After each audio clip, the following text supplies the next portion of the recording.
Hello everybody, welcome to my channel Early Innings for Early Years. So today's activity is going to be very simple and you do not need much material for that. You just have to gather some old papers or newspapers if you have. So without delaying, let's get started with the activity. As I told in my earlier video, having a designated workstation is very important for the child. I hope you have already identified one of the very important places in your house that can be allotted as a workstation for your child. So this is my workstation, and to begin with, let's get started. So let's get started. As I told you, please have a working mat. You need to spread the working mat. So the working mat will decide the area for the child to work in so that the child doesn't scatter things around. So this is the work area of the child today. So today's activity is all about using newspapers. It's all about using the wrists, using these hands here, and also using fingers. It's very important for the child to develop this part, this portion of the hand, so that when he holds the pencil, it becomes very easy for him to have good strokes, and the usage of the pencil and the movement of the hand is aligned together. So you don't need much material for that. As I told you, you just need some newspapers. So I have a newspaper here. So what can we teach children by using newspapers? So you can just tear the newspaper and give children in bits and pieces, bigger portion I should say. Yes. Yeah. So if you have torn the newspaper like this, you can now give this one sheet of newspaper to the child, and you can ask the child to first tear the paper. So how do we teach children to tear the paper? So this is the newspaper. You can ask the children, you can ask your child to just hold these two fingers. So to these two fingers or these 5 fingers of both their hands like this, and start making strips. Okay, it's easy to make strips. Yes. Tear. Tear. Tear. Tear. Tear. Tear. Tear. So the child has learned this activity very nicely, that too with effortlessly, without much effort, very seemingly and very easily. So this is one activity which, when you do it again and again, it builds the fine motor skills of your children. You can use the same strips. Now you can gather all the strips aside. Okay, when you are asking the children to segregate and work properly, that becomes their habit.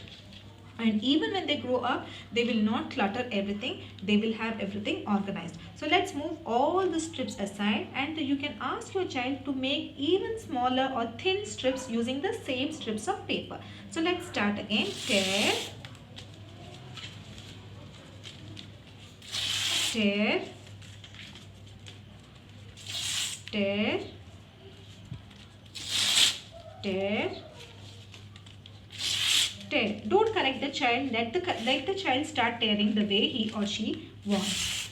Tear. Tear. Tear. Tear. So gather and keep it on the other side. So this is one such activity. So now I'm going to show you one more activity with the paper. Now what do you do with the strips of paper? Is it just going to go into the dustbin? Not necessarily. You can ask the children to now twist the paper, or probably let's make first let's crush the paper.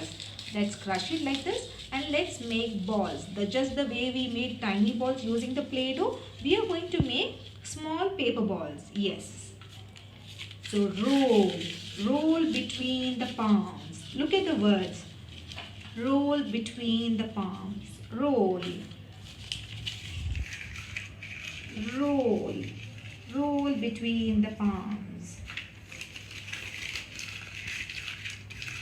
Roll. Look at the movement of my hands. There's so much of activity happening using these two hands. I'm picking up the strips. I am just rolling it into the balls. Look at my fingers. I'm also using my fingers to crush it into the ball and then form the shape of the ball.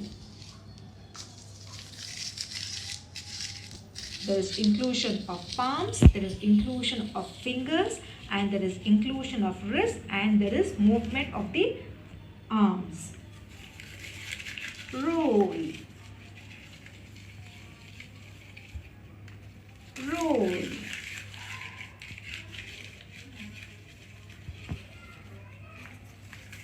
Roll. Yes. Yes. And all together you can take all this and make a bigger ball like this. And you can make a little bigger ball like this, and you can roll. You can squeeze it like this, and you can give it a shape of a ball if required. So this activity absolutely, like, you don't have to spend even a penny. You can just take some old newspapers. You can just give one sheet of paper to your child, and the child can start doing the activity. Okay, even if the child is tearing into such big sizes, it's still okay. You can give the same sheet of strip to the child and ask the child to again make thin strips like this. And again you can ask the child to roll the thin strips into balls. You roll it and you make it a ball. So the words that you are teaching the children in the form of this exercise is tear, strips, roll, ball. So look at this. It is so much interlinked. Your child's vocabulary is developing, your child is learning new words, and at the same time you are making your child ready to hold the pencil by developing his fine motor skills. So that's all with the paper activity. This is a very small activity. You can do this activity as it is required. This activity can be done multiple times. But one thing that you have to keep in mind is, once your child is done with the activity, ensure that your child washes their hands thoroughly. Otherwise, the ink of the paper is surely going to stay on the palms of the child. So we do not want the child to consume this ink by putting the fingers inside the mouth. So you have to ensure that your child washes the hands after this activity. And now, before winding up the activity, reiterate, what have you done today? Yes, what have you learned today? We have learned to tear the paper. We have learned to tear and make strips. We have learned to make paper balls. Okay, and reiterate the words tear, strip, ball, palm. Okay, so these actually will help your children in establishing their fine motor skills. So thank you so much for watching, and very importantly, before I forget, please ensure that your child throws the things into the dustbin. So now we are done with the activity. You can tell your child, let's clean the area, let's clean your workstation. Your workstation has to be neat. So you're going to instruct your child to pick up the strips, go put it in the dustbin. Okay, so I'm just clearing it up. This is what you're going to do with your children. You're going to ask them to pick up this stuff, and you're going to ask them to put it into the bin. Yes, we have just put it in the bin, and you're asking your child to roll the mat and keep it back in the designated area. So with this, we have completed the activity. The child has also learned to be responsible with his things, with his work at the same time. So thank you so much. Keep watching Early Innings for Early Years.